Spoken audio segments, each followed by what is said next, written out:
On se retrouve pour la suite de cette émission spéciale du MOSI, ici à l'Université d'été de l'internationalisation des entreprises. Et j'ai la chance de recevoir Sébastien Houm, qui est le fondateur d'Ambriva, qui est spécialiste de l'accompagnement des entreprises dans le change à l'international. Vous allez nous expliquer exactement ce que vous faites. On parle ici, dans ces 2 jours de cette université d'été dont vous êtes partenaire et sponsor, on parle beaucoup de performance. Dans quelle mesure les questions de change et de gestion de change, ça peut beaucoup affecter la réussite ou pas, la performance à l'international d'une entreprise? Ça fait partie des choses clés? Bien sûr, tout à fait. C'est une question vraiment d'actualité aujourd'hui, puisque avec la modification des taxes par Trump, le président Trump, la volatilité de la devise a été de 10%. Pour un exportateur, aux États-Unis, sur un chiffre d'affaires de 5 millions de dollars, 10% de volatilité, c'est 500 000 € de chiffre d'affaires rapatriés en moins. Alors, comment on peut faire? Juste pour donner un ordre, c'est très intéressant ce que vous dites, parce que par exemple, on parle de tarifs douaniers, de droits de douane imposés par Trump de 10%, de 15%. Mais en fait, on a eu plus que ça du seul fait de la baisse du dollar ces dernières semaines, ces même derniers jours, c'est allé très très vite là. Ah oui. Donc effectivement, l'ampleur peut être très très grande et affecter le business de manière considérable, parce qu'on en parle beaucoup moins ça que les droits de douane.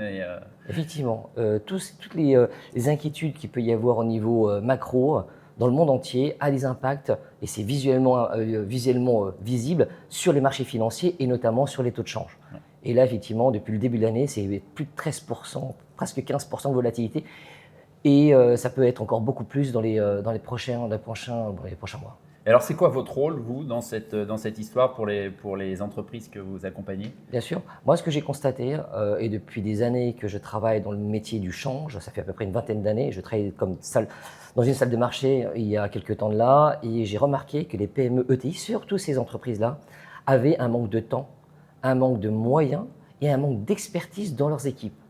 Et ce qui leur manque aujourd'hui, c'est des personnes qui soient à leur disposition, qui les écoutent et qui arrivent à créer des solutions personnalisées pour les accompagner. Et donc là, vous voyez bien qu'aujourd'hui, perdre 500 000 € en juste 2 semaines, ce n'est pas possible. Voilà. Et donc, ce dont ils ont besoin, c'est d'un cadre de gestion. Un cadre de gestion qui leur permet de bien décider avec les moyens qui leur sont mis à disposition sur le marché. Qu'est-ce que c'est? Ce sont les produits de couverture des banques, mais il y en a autant de produits de couverture qu'il y a d'idées dans les pensées des traders. Donc, il faut les aider à choisir les bons produits.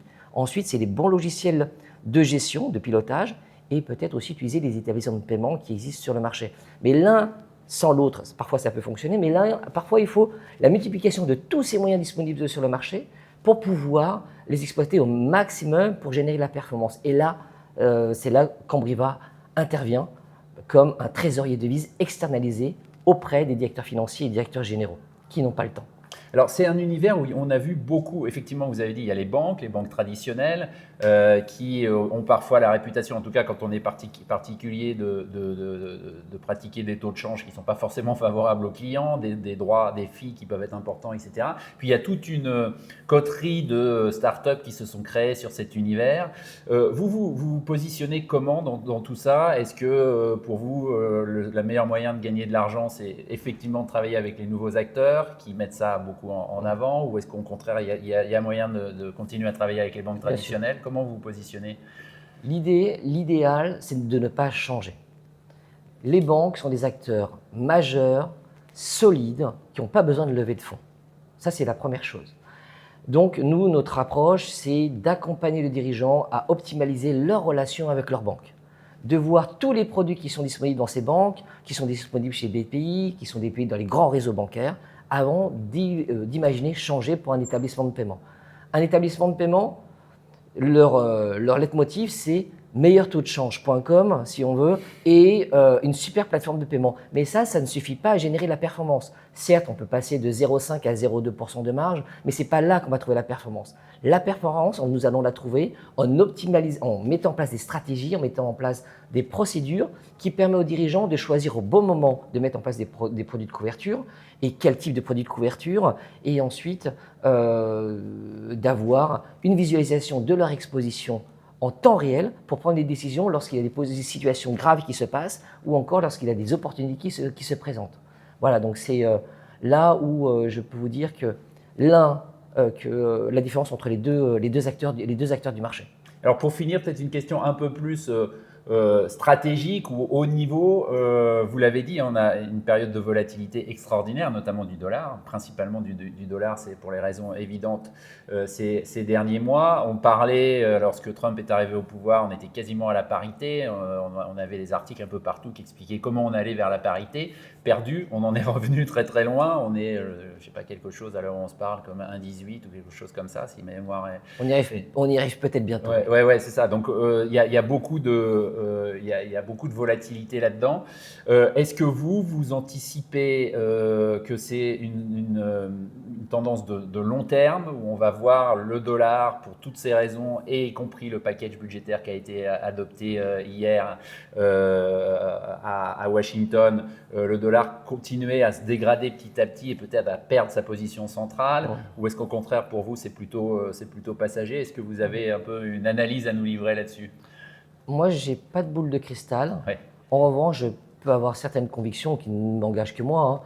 C'est qu'on vit dans un monde d'incertitude où tout va vite. Et il est important pour les entreprises d'être agiles et d'être réactifs. Ça, c'est la première chose sur laquelle je peux m'attarder. La deuxième chose, c'est que la volatilité du taux de change, on ne connaît pas son orientation. Et si vous regardez notamment sur le dollar, si vous regardez la courbe de l'euro-dollar sur le premier mandat de Trump et sur le second mandat de Trump, observez comme les courbes sont quasiment identiques. Peut-être que c'est un indice de où va aller le dollar. Mais évidemment, les performances passées ne prévaut pas des performances futures, mais ça peut être un signe de comment les acteurs, dans une période d'incertitude, les acteurs économiques et financiers, et les entreprises peuvent réagir par rapport au mandat de Trump, au second mandat de Trump. Donc la troisième chose, ce qui fait la performance aujourd'hui, ce n'est pas de spéculer. Il y a une différence entre spéculer et gérer. Dans la spéculation, aujourd'hui la Banque de France le dit, 97% des acteurs qui spéculent sur les taux de change, les particuliers, perdent. Donc si vous faites la même chose sur un budget d'entreprise, vous mettez l'entreprise au tapis. Donc nous, aujourd'hui en Briva, on évite des comportements dans les entreprises qui peuvent s'approcher d'une spéculation en mettant en place des cadres de gestion, des méthodologies qui rassurent le dirigeant à prendre des décisions en toute sérénité, à déléguer en toute sérénité aussi à leurs collaborateurs pour améliorer leur performance. Et quand on parle de performance, c'est la performance financière pour le BFR, l'EBITDA qui va s'améliorer grâce au cash. C'est la performance commerciale, on va vendre plus à l'export parce qu'on arrive à mettre une stratégie de couverture adaptée.